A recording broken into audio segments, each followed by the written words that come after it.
Por que é possível essa comparação? Né? Por conta da composição, do som, né? Curiosamente tem um pássaro bem aqui na árvore de casa, que acho que talvez você esteja conseguindo escutá-lo aí. Qual é a transitividade dos verbos enfeitar e fazer?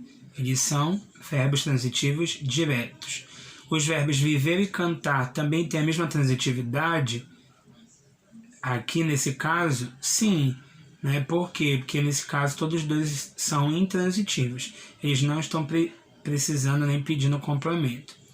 Em um outro contexto, seria possível eles terem outra transitividade? Sim, eles serem transitivos diretos. Questão número 6. Na primeira estrofe, o eu lírico utiliza a expressão na alma do poeta, porque o N é fundido ao termo alma. E aqui nós temos uma questão de aglutinação, que é quando junta, tem esse apóstrofozinho, que é para juntar que uma letra foi como se fosse engolida, ela foi suprimida, omitida aí. Tá? Questão 7. No início do segundo parágrafo, o autor nomeia de semanal leitor. Por que isso ocorre? Porque as crônicas são textos semanais. Então, o leitor é de crônica, por isso é semanal.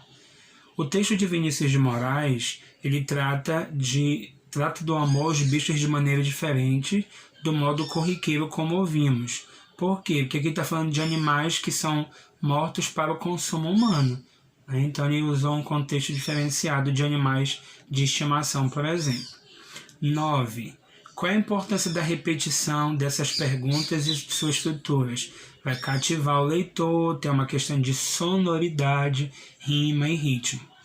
Nessas frases, repetem-se verbos com a mesma transitividade. Cite 3 exemplos. Teve, ver e sentiu. Quais são os seus complementos? Vontade, passarinho e adorável sensação. Questão 11. Qual expressão complementa o verbo lembrar-se? Torrentes de paixão. A complementação nesse caso considera a norma culta e a regência do verbo? Não, porque ficou faltando a preposição de. Tá? Ela foi omissa e omitida. Questão 13. Qual é a diferença entre regência dos verbos preocupar-se, preparar e pensar?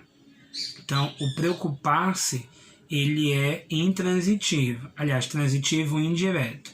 E preparar e pensar é transitivo direto. Ok? No sentido dessa frase, tá? Que vai depender sempre do contexto. Na questão 14, reescreva o título da matéria resolvendo esse detalhe, a ordem, né? Então vai ficar: STF declara a lei do Rio Grande do Sul sobre transgênicos inevitáveis, invariáveis, né? Que aí ele colocou e não colocou. Então, STF declara a lei do Rio Grande do Sul sobre transgênicos inconstitucional, tá? Então, a ordem que ia ficar. Para uma matéria jornalística, no caso dessa frase, qual ordem ficaria melhor, direta ou indireta? A indireta, pela sua ênfase, o foco é mais objetivo. Com que termo da oração se relaciona sintaticamente o termo na ordem direta? Lei do Rio Grande do Sul. 17. Qual é a função sintática desse termo? Ele é predicativo do objeto. Para a matéria, que efeito jornalístico pode gerar esse deslocamento? Aí ele pode gerar mais interesse pela leitura, né, mais disposição. E para finalizar aí na página 72, o primeiro quadrinho onde está a função sintática é o objeto direto, porque não precisa de preposição. E aí você pode colocar um exemplo, né? Eu ganhei um carro. E você circula um carro. No de baixo você vai colocar objeto indireto, porque precisa de preposição. E aí você vai colocar lá no exemplo: eu preciso de ajuda. E você vai circular de ajuda. Lá no predicativo do objeto você vai colocar que ele atribui um estado ou qualidade a um objeto, e no exemplo você pode colocar: o juiz considerou o réu culpado. Certo? Deus abençoe e até a próxima, se Deus quiser.